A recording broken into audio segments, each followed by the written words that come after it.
Picture this exact scenario. You just got approved for a premium travel rewards card with a $10,000 limit. You immediately spend $4,000 on a custom West Town sectional sofa.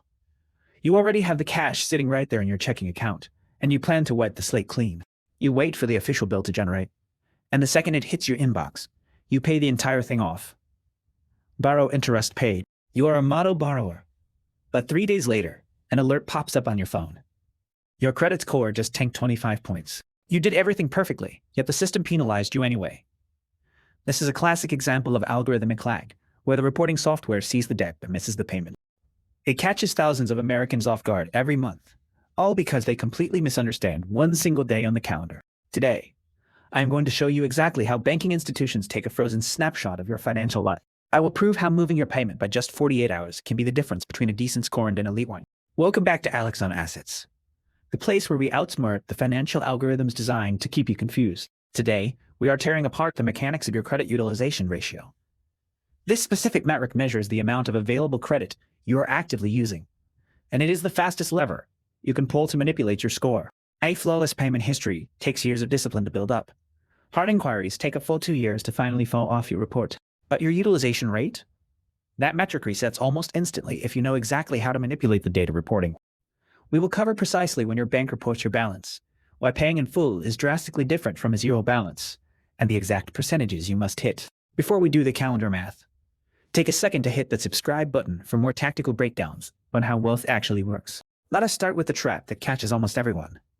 We are conditioned from childhood to believe the payment due date is the most critical day in our financial lives. This is essentially the grace period deadline, and hitting it guarantees you avoid bleeding cash to interest or a late fee. In terms of keeping your hard-earned cash safe, that concept is completely true. Paying by that due date absolutely shields you from brutal interest rates and penalty fees. But right here is the major friction point. We naturally assume that the major credit bureaus are constantly watching a live, real-time feed of our accounts. We falsely assume that if we wipe out our debt on the 15th, the tracking system knows we are totally debt-free by the 16th. That is not how the financial plumbing operates. This is a classic case of asynchronous reporting. The scoring model is not a continuous video stream. It is just a series of static photographs. And unfortunately for highly responsible people, the photographer always snaps that picture right when your house is at its absolute messiest, days before you clean it up. Here's the actual, step-by-step timeline of a standard billing cycle. You need to visualize this clearly. Let us say your billing cycle runs perfectly from the 1st to the 30th of the month. During those 30 days, you are swiping for groceries, gas, and buying that $4,000 West Elm sofa. Your balance is steadily climbing. On the 30th, the cycle officially closes. The bank generates your monthly statement, that digital PDF bill in your inbox. This exact moment is your statement closing date, the most critical day of the month. The balance printed on that document is the exact figure your bank fires off to the bureaus. It becomes hard-coded into your credit profile. But your actual due date is not until 25 days later. So that $4,000 balance gets permanently reported on the 30th. Even if you pay every single cent of it off by the 20th of the following month, the bureau sees high utilization, ignoring the fact that you paid perfectly on time.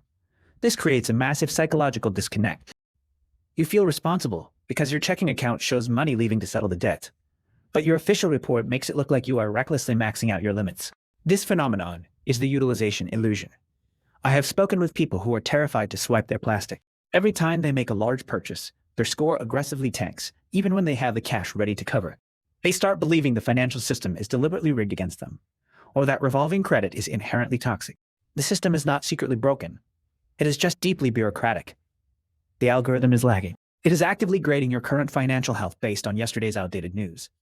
You operate in real time, but your credit score functions on a 30-day delay, reacting to a snapshot taken before you paid. If you do not control when that picture is snapped, you let the bank dictate your creditworthiness based on your worst day of the month. The solution is a tactic we call the pre-statement payment strategy. It is not a hack, just a calculated timing adjustment. Instead of waiting for that official bill to arrive, you must pay the debt before the document even generates. Wipe out that balance 3 or 4 days prior to the statement closing date. When the cycle closes on the 30th, your generated bill might show a tiny $10 balance. That $10 figure gets transmitted to the bureaus, instantly showing them you barely touch your available limits. Then, when the due date arrives 3 weeks later, you simply pay off that lingering $10 charge. You use your card normally, but the permanent record reflects that you barely touched your available limit. You might be thinking, Alex, does it really matter if the bank reports for $1,000 or $10 as long as I pay the bill? You probably assume the penalty is just a measly point or two. If that is your mindset, you are drastically underestimating the aggression of the algorithm. Crossing the wrong utilization threshold will crater your credit score faster than anything else, short of an outright missed payment. We need to respect how heavily this variable is weighted. Let us break down the official FICO scoring pie chart. We all know that pure payment history takes up the largest slice at exactly 35%. That allocation makes total sense. Did you reliably pay your bills? But the second largest slice of that chart, coming in at a massive 30%, is categorized as amounts owed. In practice, this is almost entirely driven by your credit utilization ratio. Nearly 1/3 of your financial reputation is based solely on how much available credit you are using right now. It carries significantly more weight than the length of your credit history or your mix of loan types. You could boast a flawless 10-year track record, but if you max out your cards for a single billing cycle, that 30% chunk instantly crumbles, dragging your score down with it. This metric is highly sensitive and wildly volatile. The actual math behind it is just basic division, but the algorithmic impact operates on a strict, tiered penalty system. Utilization is just your current balance divided by your total limit. If you owe $500 on a starter card with a $1,000 limit, you sit at exactly 50%. The scoring models despise anything above 30%. That is your first major algorithmic cliff. Cross 30%, and banks flag you as a growing risk. Push past 50%, and you look like an active financial crisis. Max it out near 100%, and your score goes into absolute freefall. But here is the crucial nuance. This rule applies to both your aggregate utilization across all accounts and your per card utilization. You could boast $50,000 in total available credit. But if you leave one single retail store card with a tiny $500 limit fully maxed out, your score will deeply suffer. The software flags that one maxed out account as an algorithmic distress signal. I call this specific phenomenon the panic zone. I have watched adults with flawless 800 credit scores plummet down into the 740s. Simply because they booked a huge Disney World vacation on an old college card with a low limit. They never missed a payment. They never applied for a risky new loan. They just accidentally let their utilization spike across a hidden threshold, exactly on the statement date. The panic sets in because most consumers have no clue why it happened. They open their banking app, see that massive red drop, and instantly assume they are victims of identity theft or a banking glitch. The reality is nothing malicious. It is just the cold, unfeeling math of that 30% weighting suddenly kicking in. The system views high utilization as a direct precursor to financial default. Statistically, people who max out their plastic are more likely to go broke. So the model adjusts to reflect that risk immediately. But here is the good news. In the most common scoring models, like FICO 8, utilization has absolutely no memory. This is unlike a missed auto loan payment, which will haunt your record for a full 7 years. This metric is what analysts call memorals. The exact second a brand new balance is reported, the old mistake is erased. If you hit 90% utilization in January and your score tanked, but you paid down to 5% in February, your score will instantly bounce back up as if that nightmare never even happened. This flexibility is exactly why the pre-statement payment strategy is so powerful. You are not fixing a permanent financial scar. You are just correcting the most recent data point. You can cure a utilization issue in 30 days or less. So, following basic logic, you might naturally think the goal is to get your reported balance down to zero every single month. If a low number is good, zero must be perfect, right? I need you to stop right there. Consistently reporting a $0 balance across every single card can actually trigger the zero balance penalty, resulting in a lower score than if you reported a tiny balance. It sounds crazy, but the system penalizes you for looking like a ghost. This remains one of the most stubborn myths in personal finance. People wear that zero balance badge with immense pride. They pay everything off 3 days early, just so that final generated statement proudly reads $0. While that pristine zero is great for peace of mind, it confuses the FICO algorithm. The scoring model is designed to assess how you manage active debt. If your report shows $0 owed month after month, you created a desert. The model has no recent data on how you handle repayment. In the eyes of the algorithm, a consumer who never uses credit is slightly riskier than someone who uses it responsibly. You are simply not demonstrating the behavior they need to grade. To maximize your standing, you must live in the sweet spot. FICO data proves that high achievers, those rare people holding perfect 850 scores, average a utilization rate strictly between 4 and 7%. They do not sit at 0%, they let a small balance sprint on the statement. Are you going to keep letting the bank snap your financial picture when your room is a total mess? There is a strategy for this called all zero except one. The core idea is simple. Say you have 5 credit cards. You pay for them completely down to $0 before the statement date hits. For the 5th card, you paid down so it reports a tiny balance. Just $10 or $20, roughly 1% of the limit. This directly leverages your credit utilization ratio, which simply measures how much of your available credit you are using. This mathematical state tells the algorithm you use credit, but keep it extremely low, triggering the highest possible points for the amounts owed category. I know what you are thinking right now. You are saying, Tom, if I leave a balance, I am going to pay interest. This is exactly where the terminology trips people up. Reporting a balance is not the same thing as carrying a balance. You have to remember the billing timeline. Say your statement closes on the 30th of the month with a $10 balance. That exact number gets reported to the bureaus, but you still have until the due date, usually the 20th of the next month, to pay it. This gap is known as the grace period, a specific window where your new purchases never accrue interest. As long as you pay off the $10 by the 20th, you pay zero interest. You get the score boost of showing activity, without giving the bank an extra dime. You are threading the needle perfectly. Here is the protocol if you are a perfectionist applying for a mortgage next month. Do not take it to zero. Stop at 1%. Pay down your primary card so when the statement cuts, it shows a trivial amount. Grab a breakfast sandwich at a local diner, or just leave $10 on there. Ensure every other card sits at zero.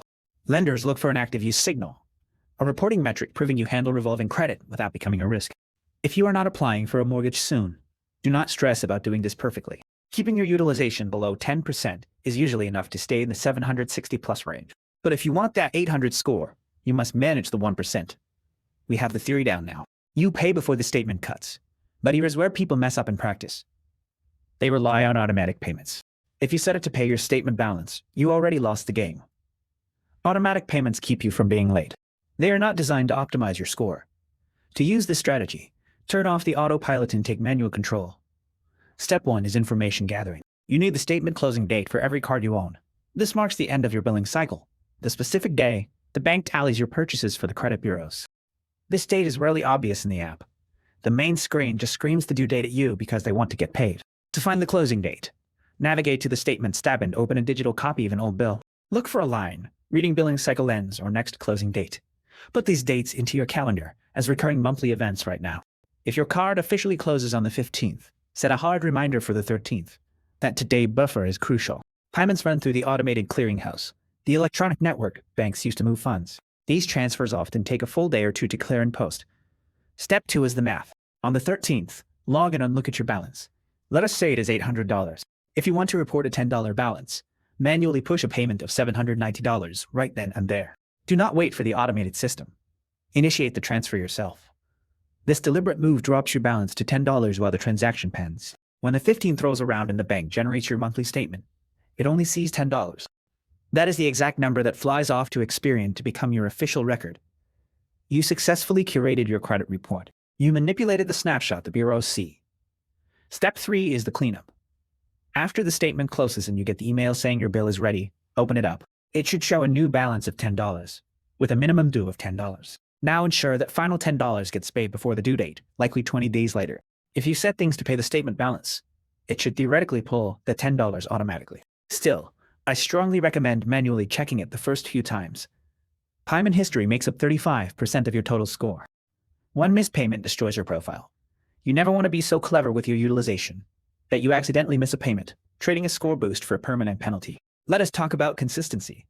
You do not need to do this for every card every month, unless you are actively grooming your profile for a loan. It is high maintenance. I personally only use this micromanagement style when I know I am applying for something in the next 60 days. For the rest of the year, I keep my utilization low, under 10 or 20%, and let the system handle it. Credit scores are dynamic. Your number will naturally fluctuate month to month, and that is fine. The point of this strategy is having a lever you can pull on demand to maximize your score, exactly when you need it. There is, however, a dangerous way to abuse this that can get your accounts entirely shut down by the issuer. It is a major banking red flag known as credit cycling. Imagine a $1,000 limit. You spend $1,000, pay it off mid-month, spend another $1,000, pay it off, and spend another $1,000. You technically used $3,000 of credit on a strict $1,000 limit. You might think the bank loves you for this. You would be wrong. To a risk department, this looks like money laundering or bust-out fraud, a scheme where a user builds false trust to max out lines and vanish. Credit cycling is when you churn through your limit multiple times in a single cycle. Paying your balance down early is smart, but doing it repeatedly to artificially extend your buying power is highly dangerous. If they issued a $1,000 limit, banks fully expect you to spend a maximum of $1,000 that month. If you spend $3,000 a month by paying it off weekly, you circumvent their risk tolerance. They gave you a $1,000 limit for a reason. That is exactly how much credit exposure they are willing to take. By cycling, you force the bank to process more transaction volume than they ever agreed to. This behavior triggers a financial review where they freeze accounts and demand tax returns, or they might just close your account entirely. To avoid looking like a liability, keep your total spending roughly within your credit limit for the month, even if you pay it down early. If you constantly hit your limit and have to pay it down just to use the card again, you do not need a payment hack. You need a credit limit increase. Call the issuer directly and ask for more room. Explain you pay in full every month and need more room for daily expenses. Higher limits make utilization management much easier. If you have a $20,000 limit, spending $2,000 is only 10% utilization. You do not even have to use the hack. You naturally sit in the excellent range. We also need to look at the future of scoring. Most lenders currently use FICO8, the snapshot model we discussed. It forgets your past balances the moment a new one reports. However, newer models like FICO tend to use trended data algorithms. Instead of a single monthly snapshot, they evaluate your balance trajectory over the last 24 months. If you historically run up huge balances and only pay them down at the last second, FICO 10T might see that trend. While the statement date hack still works for utilization, trended data models are smarter. They can see if you actually live on the edge or if you are truly low risk.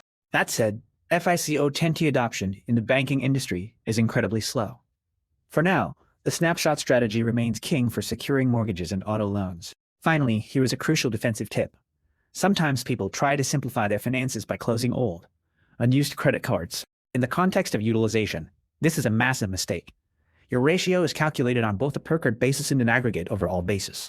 If you close an old card with a $10,000 limit that has a zero balance, you instantly remove $10,000 of total available credit from your mathematical denominator. Your total debt stays the same, but your total limit drops, meaning your utilization percentage spikes instantly. Keep old cards open to preserve your age of credit history.